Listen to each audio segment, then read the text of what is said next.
Olá pessoal, estamos de volta com mais um vídeo. Leitura bíblica. Desta feita, Atos, continuação, é claro, agora capítulo 3, versículo 1 ao versículo 26. Este capítulo não está dividido em seções, porém traz um título duplo: a cura de um coxo e o discurso de Pedro no templo. E diz assim o nosso texto: Pedro e João subiam juntos ao templo à hora da oração, a hora nona, o equivalente às 3 horas da tarde.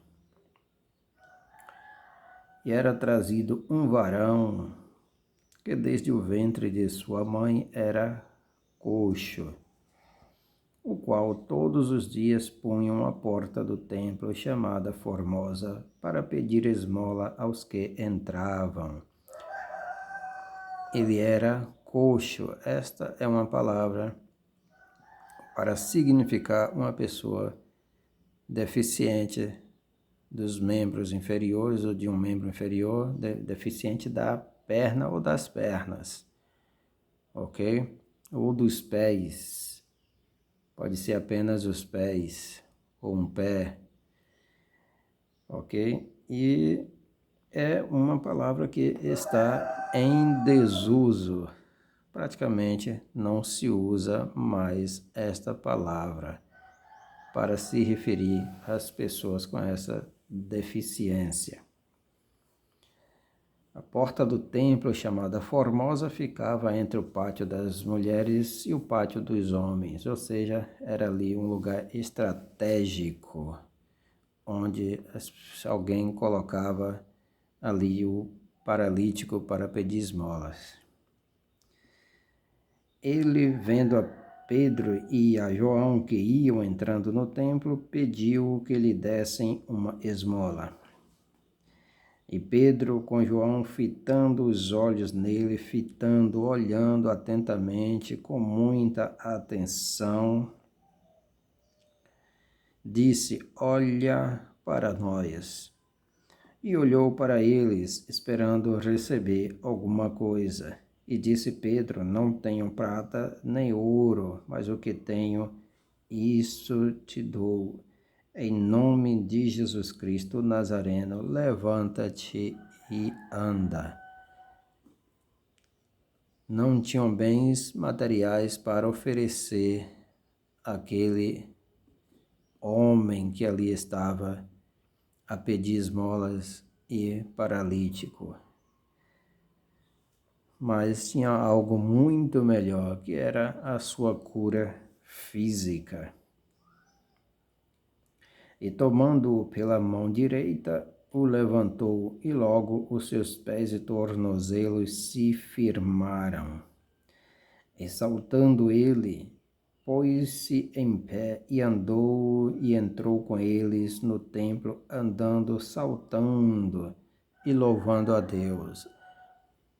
Algo também muito interessante a ser observado. Hoje, quando alguém está muito tempo debilitado, fragilizado e que perdeu alguns movimentos, a sua cura, se tiver de ficar curada e reabilitada, acontece gradualmente, certo? Um passo hoje, outro amanhã, sempre com fisioterapias, sendo acompanhado por fisioterapeutas, e também os movimentos voltam lentamente e gradualmente. E nós vemos aqui este fato extraordinário. O homem foi curado e imediatamente ele começou a pular, a saltar e a andar. Certo? E isto não lhe causou nenhum dano. É um fato interessante para se observar aqui. quão grande foi este milagre. E todo o povo viu andar e louvar a Deus, e conheciam-no, pois era ele o que se assentava a pedir esmola à porta formosa do templo, e ficaram cheios de pasmo e assombro pelo que lhe acontecera. E apegando-se ele a Pedro e João, todo o povo correu atônito, assombrado, para junto deles no alpendre chamado de Salomão. E quando Pedro viu isto, disse ao povo, e aí Pedro, estrategista, não perdeu a oportunidade para anunciar a Cristo. Não perca a oportunidade. Pedro viu isto e disse ao povo, veja bem a estratégia de Pedro, varões israelita, por que vos maravilhais disto? Ou porque olhais tanto para nós como se por nossa própria virtude ou santidade fizéssemos andar este homem? Porque sabia-se que somente pessoas santas, pessoas enviadas por Deus como profetas, poderiam exercer tais milagres, fazer tais milagres. O povo sabia, isto era algo que fazia parte da cultura de Israel.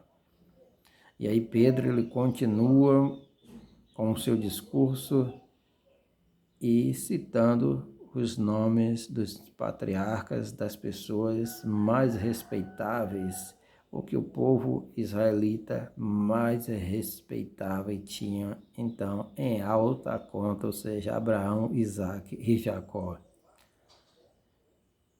Certo? Um verdadeiro orador, Pedro. E isto é mostrado aqui no seu discurso, fica claro aqui no seu discurso, a sua estratégia, certo? Para falar ao povo, ao seu povo, conhecendo o seu povo e conhecendo a sua história, ou seja, conhecendo o seu público. O Deus de Abraão e de Isaque e de Jacó. Veja bem que estratégia, veja bem o conhecimento do seu público. O Deus de nossos pais, e aí ele se inclui também, ok? E aí também ele se inclui. Glorificou seu Filho Jesus, a quem vós entregastes e perante a face de Pilatos negaste, tendo ele determinado que fosse solto. Mas vós negastes o santo e o justo e pedistes que vos desse um homem homicida. Ou seja, escolheram a Barrabás. E matastes o príncipe da vida, ao qual Deus ressuscitou dos mortos, do que nós somos testemunhas. E pela fé no seu nome fez o seu nome fortalecer a este que vedes e conheceis. E a fé que é por ele deu a este, na presença de todos vós, esta perfeita saúde. E agora, irmãos, eu sei que o fizeste por ignorância. Ok, veja a estratégia. Primeiro ele acusa, mas depois ele diz que as pessoas não sabiam o que estavam fazendo. O que foi feito o que fizeram foi apenas por ignorância, como também os vossos príncipes. Mas Deus assim cumpriu o que já dantes pela boca de todos os seus profetas havia anunciado. E aí ele fala sobre os profetas também que eram respeitados em Jerusalém pelos hebreus, pelos judeus, que o Cristo havia de padecer. Arrependei-vos, pois, e convertei-vos, para que sejam apagados os vossos pecados e venham assim os tempos do refrigério pela presença do Senhor. E enviei-lhe a Jesus Cristo, que já dantes foi pregado, o qual convém que o céu contenha até os tempos da restauração de tudo, dos quais Deus falou pela boca de todos os seus santos profetas desde o princípio. Ok? Aí ele autentica, ele corrobora a pessoa de Cristo, o ministério de Cristo, estrategicamente, usando aqui os nomes, citando os profetas, evidentemente não por nomes, mas fazendo a referência aos profetas, dizendo que eles falaram a respeito de Jesus Cristo. Porque Moisés disse: o Senhor vosso Deus levantará dentre vossos irmãos um profeta, semelhante a mim. Eles respeitavam muito, muito a Moisés, pois foi Moisés que entregou a lei, outorgou a lei. A ele ouvireis em tudo quanto vos disser. E acontecerá que toda alma que não escutar esse profeta será exterminada dentre o povo. E todos os profetas, desde Samuel, todos quantos depois falaram, também anunciaram esses dias. Veja a estratégia de Pedro no seu discurso. Vós sois os filhos dos profetas. Mais uma vez. E aí ele usa esta expressão: vós sois os filhos dos profetas e do concerto que Deus fez com nossos pais.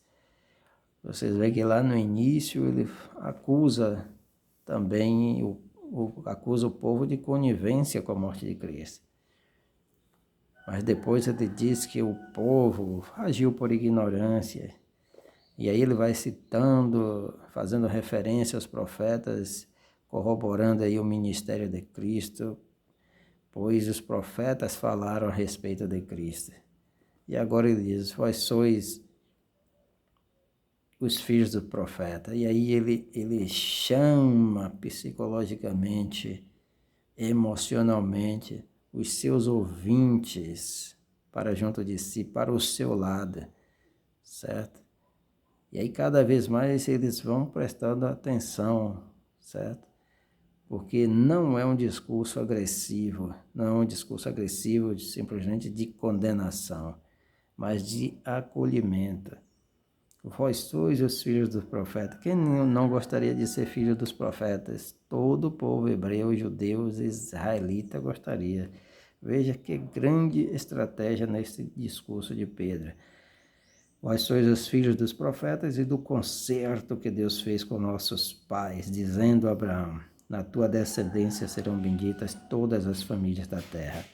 Ressuscitando Deus a seu Filho Jesus, primeiro o enviou a vós, para que nisto vos abençoasse e vos desviasse a cada um das vossas maldades.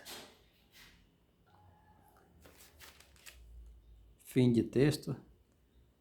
Então é isso aí, pessoal. Espero que tenham gostado desta leitura, deste capítulo, e tenham aprendido como deve agir um orador, um pregador da palavra e um orador em geral.